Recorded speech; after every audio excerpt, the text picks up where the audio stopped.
20 মিনিটে পারবেন মালবাই করতে 2-4-500? হ্যাঁ, রাত 2:40।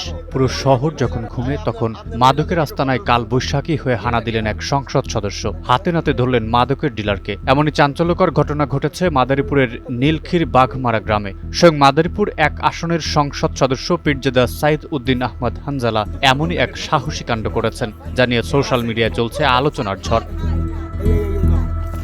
14 মে পীরজাদা হানজালার ভেরিফাইড ফেসবুক পেজে এক ভিডিও পোস্ট করেন তিনি। ক্যাপশনে লেখা হয়, বিশ্ব ইতিহাসে এমন বীরত্ব বিরল। এমপি নিজে স্পটে গিয়ে কুখ্যাত মাদক ডিলারকে হাতে নাতে ধরলেন। অভিযানে বিপুল পরিমাণ মাদক এবং দেশীয় অস্ত্র উদ্ধার করা হয়েছে। ইশতেহারের প্রতিটি শব্দ আজ বাস্তবে প্রমাণিত।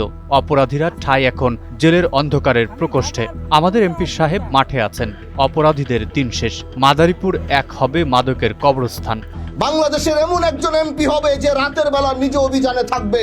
এর আগে এক ভিডিও বার্তায় মাদক কারবারিকে ধরিয়ে দিলে নগদ অর্থ পুরস্কারের ঘোষণা দিয়েছিলেন হানজালা।